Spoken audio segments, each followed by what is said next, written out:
Wakati ule nilikuwa kwa maombi masaa ya kufikia saa 10 leo, nilikuwa nahimizwa ati kuna watu wengi wameamuka masaa kama yale wakienda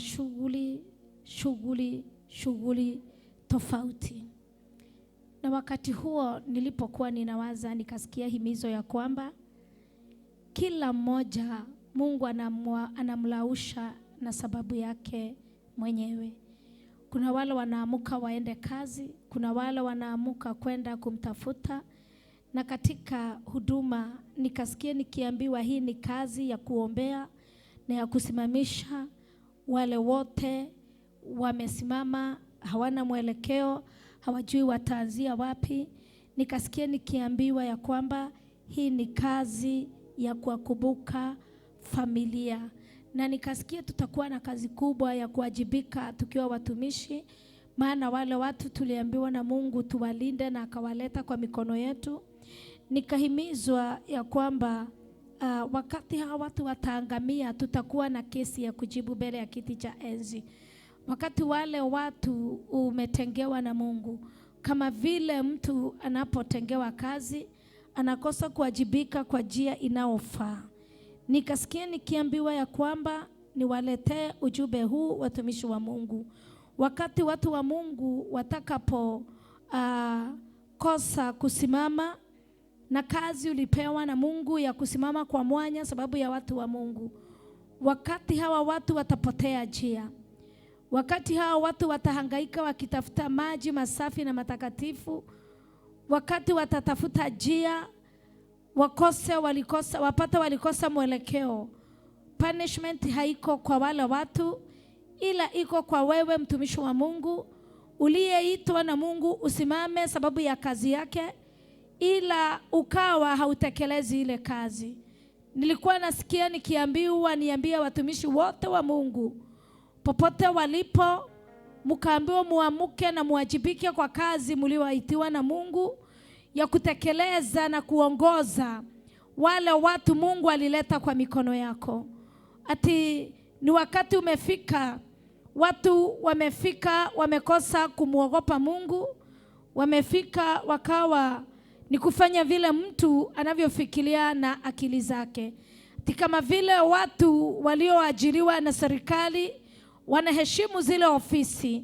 Nikaambiwa na Mungu niambie watumishi wote wa Mungu waheshimu ofisi zile Mwenyezi Mungu aliwapatia, maana zile ofisi mlipewa ni za kutumikia watu wa Mungu. Wengi wamedharau hii kazi, wanaona ni kama kazi watu walikosa, lakini nataka kuwajulisha ya kwamba ni Mungu alitupatia hii kazi ya kusimama kwa mwanya na kulia sababu ya maisha yenu, ya kusimama kwa mwanya sababu ya watoto. Na hapo ndipo unapata kila wakati mama ako na familia, mama mzee ako na familia, ako na ndugu, uko na dada, lakini haukibii kwao kuleta mashida. Ila unakibia kwetu kama watumishi wa Mungu, maana ni kazi tulipewa na Mungu ya kusimama kwa mwanya. Kwa hivyo ukiwa mtumishi wa Mungu mnaambiwa msimame, mfanye ile kazi mliajiliwa. Wengi tunalia, tunahitaji Mungu, tunataka Mungu atubariki. Nilikuwa nasikia nikiambiwa we want to withdraw kwa ile kazi hatujafanyia. Tunataka kulipwa mishahara, ila kazi ni duni, ile inaoonekana mbele ya kiti cha enzi. Tunataka kukaa maisha mazuri, ila ile kazi tumeajibikiwa, hiyo kazi hatutekelezi kwa njia inaofaa. Maana nilikuwa naambiwa ya kwamba watu wengi wanataka kukaa wa withdraw, na kila wana withdraw ni kitu hawajakifanyia kazi. Nilikuwa nahimizwa ati niwaulize ati ni kazi gani hii tunasema Mungu atulipe, ile kazi tulipewa tumekosa kutekeleza.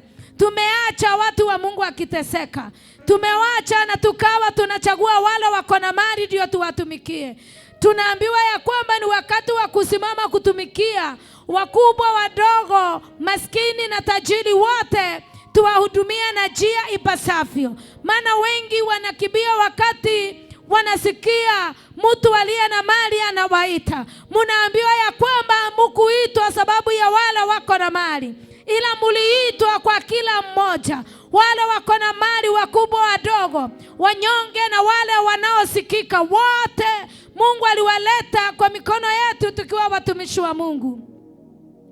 Kwa hivyo ni wakati wa kujua ya kwamba ni kusimama na kutekeleza kazi yake Mwenyezi Mungu, maana atalipa kila mmoja kulingana na kazi ulioifanya. Mtalipwa kulingana na kazi tulioifanya. Tunalia, tunafunga. Unaambiwa sio wakati wa kufunga, ni wakati wa kufanyia Mungu kazi. Wengi wanafunga ndio Mungu awabariki. Unabarikiwa ni nini umefanya? Unafunga ukilia Mungu akupanulia mipaka. Unapanuliwa mipaka ya kazi gani? Ati before kuingia maombi, uliza ni nini hii unaenda kuclaim kwake Mungu? Ni nini hii unaenda kuleta mbele zake Mungu? Ni kazi gani inaweza simamishwa mbele yake Mwenyezi Mungu ndiposa akulipe? Mungu asema ni wakati wa kurudi katika makanisa. Ni wakati wa kurudi na kutubu. Ni wakati wa kurudi na kutekeleza kazi katika jina la Yesu. Maana nilikuwa naimizwa, wengi nafika wanafanya kazi masaa machache, ila kudai kwake Mungu ndio wanadai sana. Lazima tufanyie Mungu kazi, ndio ile kazi tunafanya itatulipa bila kwenda kudai. Hautaenda kubishabisha mlango, ila ile kazi umefanya ndio itakulipa. Mungu atubariki na atuonekanie